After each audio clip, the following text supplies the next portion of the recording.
Hey everyone, welcome back to Cardboard Hobbyist, the podcast for anyone just getting started in the world of trading cards. I'm Quinn, and today we're tackling one of the biggest questions in the hobby. What should you actually collect?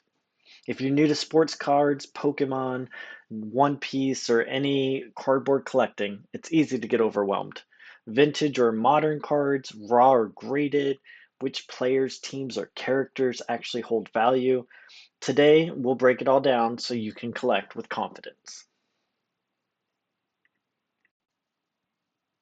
So, before we dive too much into what kind of cards you should be collecting, we got to also understand what kind of collector you want to be. So, there's three main types, and you can break these out a lot of different ways. But understanding what you want to start with, what you might want to change to in the future, can at least save you some time and money as you get going. So the first type's the pure collector. Maybe you're just in it for the love of it. You're focused on a certain player or a certain favorite sports team, or you enjoy the characters in your Pokemon or One Piece game that you play. Or maybe you're just trying to fill your play set for those games, right? So you don't have much concern for future value. You're trying to build a binder of your favorite cards. You're tracking down certain cards that you just love or have always wanted to have. Maybe you're collecting rookies of your favorite sports team just for fun.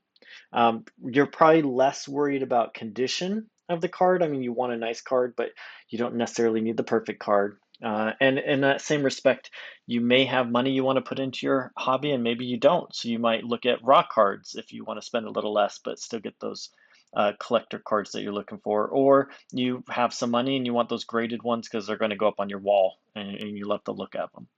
You're not really worried about resale value, just more of the right card, the right look, the right price point. So you're really just into owning the cards. The second type, and again, you get these in any hobby or any field, but the second type's the investor flipper. I mentioned a little bit about this in episode one, but this hobby definitely has those that think cards are an investment. But regardless, there are the flippers out there. They are focused on finding, the cards that will appreciate over time. And if you're into this kind of thing, maybe wanting to make some money, you're paying closer attention to market trends. You're looking for certain players or characters that are rising, that are prospects. You're looking at those newest boxes. You're looking for those chase cards. You're looking for rare, highly sought after cards with, I would say a long-term value, but I would say a long-term market. There's a lot of other people interested in those cards, so you can turn them around. Condition is crucial for investors and flippers. So usually grading gets involved, whether you're buying the raw card and then grading to sell, or you're only dealing with graded cards. The condition matters because you want that best looking card, the best card, so you can get the most money for it. Some, like I mentioned just now, some flippers will buy raw cards and get them graded and then resell for a profit. But definitely they're trying to sell at peak price. They're trying to get the most money there instead of just holding on to them for the joy of it. Like collectors are, they're getting more joy out of trying to make a profit off of it. And then where most of us land, at least eventually, and this is where I kind of started off just trying to study the hobby, and I've definitely turned into a little bit of a hybrid collector, which is the third category. I enjoy the hobby, and you might too, but there might be some cards I'm looking for, but for the most part, I'm just trying to get into the hobby, trying to sell some cards, maybe learning the ins and outs of grading. Some of them I'm selling raw, just really exploring and having fun with it, but it'd be nice to make some profit. So hybrid collectors find a balance between nostalgia and smart investing. And again, take investing loosely. I would say more of just smart selling, and making sure you're enjoying the collection while you have it, but the steps you're taking make sense. You're not just spending thousands of dollars when your intention is to make money and you're only getting hundreds of dollars back. So trying to decide what's interesting to you is a good place to start. You can always change what type of collector you are, but definitely, Is it the interest in nostalgia that's getting you back into the hobby, or is it possibly making some money out of the hobby, or a combination of both? There's no wrong way. It's just kind of knowing where you want to start can get your progression going a little faster, and then you can always pivot in the future. All right, let's talk about graded versus raw cards. Pros, cons, and the grading process itself. One of the biggest decisions getting back into collecting is whether to focus on graded or raw cards. And obviously, there's pros and cons to both. Graded cards are professionally authenticated and assigned a conditioned score, and then they're sealed into a slab or a protective container. The biggest advantage is protection. Once it's graded, it's safe from damage, it's locked in on that condition forever. And the second piece is you know what you're getting. Um, when you're buying online and somebody says it's near mint or a mint condition card, is it really? Are there dings on the card? Are there soft corners, which we'll get into the future? You don't really know what you're buying. But once it's been graded, once it's been sealed, you know what card quality you're purchasing. And so for that reason, graded cards also tend to hold more market value, or at least stable market value, especially for the higher grades like PSA 10s. They're on a scale from 1 to 10 usually. And so there's definitely some perks on if you're going to collect, you may be able to get your money back on those, or at least not lose a whole lot on those quality cards you purchase. If you're looking to sell a graded card, it's usually much easier to move because of what I just explained. People know what they're getting, it's sealed, and they know that they'll probably be able to get that value out of it again because nothing will ever happen to that card. Now, the downside of graded cards is it costs money, and it can cost a lot of money, which we'll talk about in a sec. But they definitely can cost. It costs no matter what. You have to go through certain companies, and right now in the market, those companies matter for value, which I'm not a huge fan of, and we'll talk about that as well. Raw cards. Raw cards are everywhere. You've got a pile of them at your house. They're all over online for sale. You can find them on eBay, COMC, TCG Player, depending on where you buy your cards from. They're everywhere. And if you enjoy collecting just for fun, then raw cards will help you fill your collection. They'll help you fill your binders and your boxes, and you don't have to worry about the costs that are associated with graded cards because you're less worried about the condition, and you just are looking for the card itself. Um, they are more vulnerable to damage though once you get them, and so you definitely want to still protect them. I had mentioned a little bit in episode one. Use a penny sleeve if it's still a reasonably valuable raw card and it's in decent shape. Put it in a top holder. Just definitely still think about it if you ever think you're going to sell it in the future or give it to someone. Um, and then they can be harder to sell. You're gonna find those cheap because people are having to move them at a lower price, just because they could be dinged up already. Like everything we've talked about, that's the opposite of graded cards. They might be shipped and get bent. They might be hard to grade if you're thinking in the future you wanted to grade it. It might not be in the best condition. So if you do decide to grade your cards, the process all starts with your grading company. Um, there's four main options right now in the hobby: PSA, BGS, SGC, and CGC. Um, these are all individual or human graded cards, and so we'll talk about that in a second. But PSA is kind of the most popular for value right now. That's who everybody's going through with flipping. That's who everybody's going through with, breaking other slabs and resubmitting for higher values with PSA, which we'll get into the swarmy parts of the hobby in the future. But they're definitely like the main space if you want to get the most bang for your buck. But I would also say the slabs are kind of the ugliest. I don't know if you like that white slab with, I think it's orange or something. I mean, it looks so ghetto, but it's out there.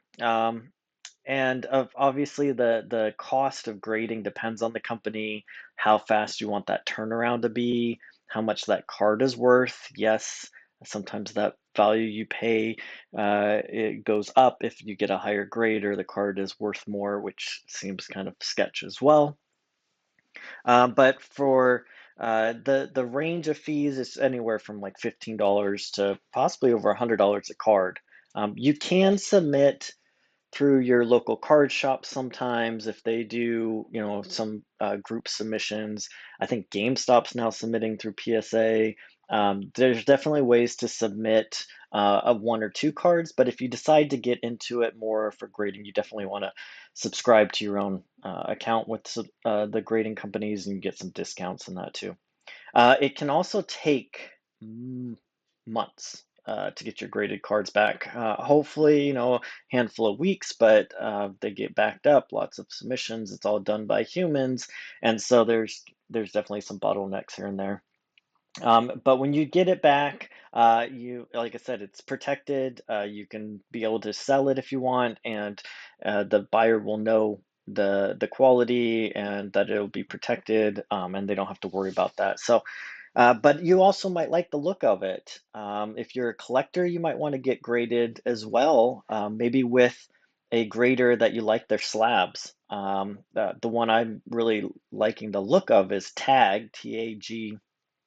It's it's actually an AI grader with a tiny bit of human piece at the end, but their slabs are amazing. And if I was going to actually keep some cards in my collection, which I don't really do, but if I was going to, definitely those are some of the best looking slabs. And so look at it from your own interest as well.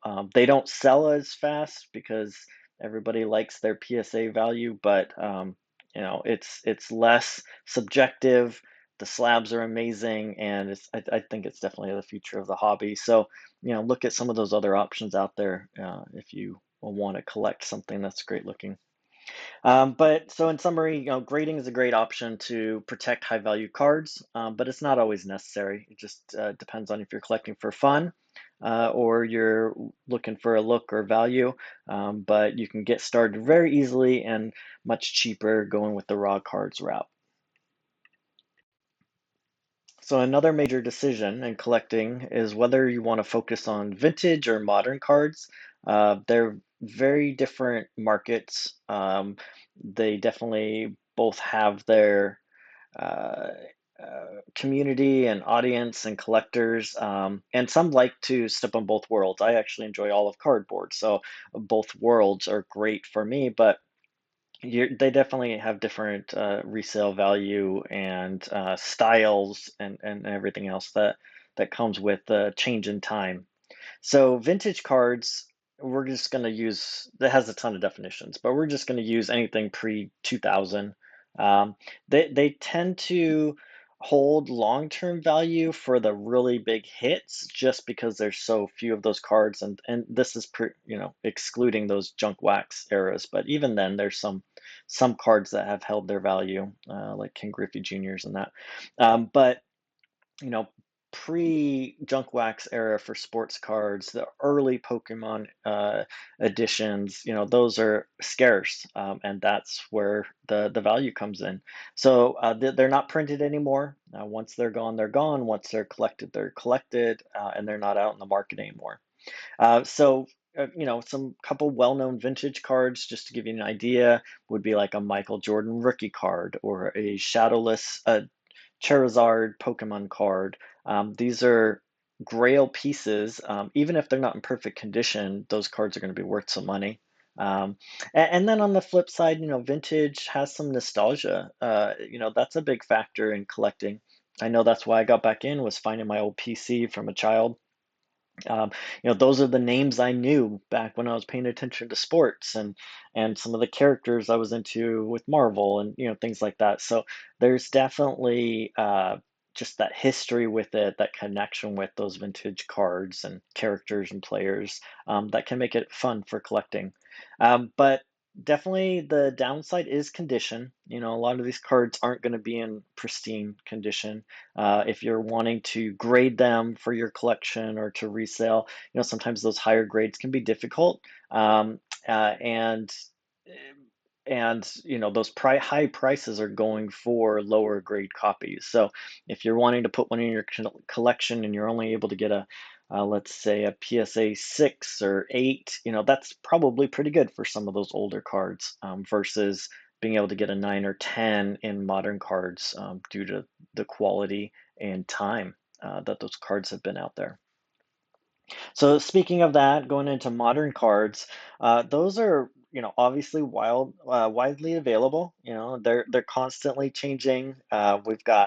We've now got prism cards and holo cards and rare cards and serial number cards and autographed cards, and oh my gosh, there's just so many different kinds of cards, and part of that's the companies trying to make them appealing to buyers and collectors and chasers, but it also can have a big variety on what you want to be able to collect too, which can be fun, because there can be a whole lot of subsets, like Prism rookie cards, full art Pokemon, or alternate art One Piece cards. Those are all very unique niches in cardboard, that you could be a collector of, and then not have to buy all the rest of the one piece cards out there. You're just after alternate art ones. Um, so they have a big variety, a lot more than vintage did, and it's accessible still. You can still find them in packs and singles. Sometimes it's a little harder right now with some of the newer releases, but they're there. If you really want to get into it, you can find some boxes and some of those cards for sale, and be able to fill your collection. There's also, a lot of excitement and hype around the new releases, which can be fun for collectors. I want to put that fair warning out there. That there's some risks, and you don't want to put too much money in there if you can't afford it. But it can also be exciting. You're the current players on a team that you're watching on the television or streaming, more than likely on Prime. You can get their card and get their rookie card. You can get a really great looking auto rookie card of them or something like that. So there's definitely some excitement with more modern cards, and especially if you're getting into the hobby with your own children or families or friends, that's something you can bond over every weekend when there's some games on. Um, but also know that because they're printed in high quality quantities again, that they might not hold value, especially the base cards, especially those names that don't make it big or won't make it into the Hall of Fame in sports, or they are, those trading card games where they're no longer part of the current meta, and nobody's using them or buying them. So definitely know that there's going to be some ups and downs, versus those vintage cards. Which ones are worth something and which ones aren't. Right now with modern, some of them may seem like it in the short term, but you won't know how much they'll be worth in 20 years. They could definitely drop later. And also, companies have started to do some reprints. One Piece, there's some reprints, which is fun because you can get some of those cards that they're not, you can't find anymore. But on the flip side, it might drop the value of some of those cards that others had in their collection. So just know that that's also a possibility if you get into modern card collecting. Um, so which ones of those two, vintage or modern's right for you? Well, if you're looking for stability, long-term appreciation, those really old vintage ones might be the way to go. Probably less of the junk wax, but the really old vintage. If you just enjoy ripping packs, getting the latest rookies and supporting them on their current NBA playoffs and that, or chasing the newest trading card game hits, definitely the modern is where there's a lot of fun and action right now. Um, like I said, myself as a collector, I enjoy a bit of both. Definitely kind of looking through vintage, having that connection to those names, looking for those, hot cards. But then I just love ripping boxes, so I can get some of those modern boxes to do that as well, and see if I can get those chase cards. So what should you collect? The answer depends on you. Whether it's modern or vintage, raw or graded, sports or trading card games, it's whatever really excites you, draws you into the hobby. I know that's kind of a gimmicky answer, but it's true. There's so many variations, but hopefully this gave you a little bit of a background on what's out there, maybe what you can explore, and you can dive into a little bit deeper. We'll also go into some of these deeper in future episodes. But that's it for today's episode of Cardboard Hobbyist. If you're enjoying the show, please hit follow, share it with a fellow collector, and let me know what you're collecting. You can find me on Substack, Medium, or just send me an email at thecardboardhobbyist@gmail.com. Until next time, happy collecting.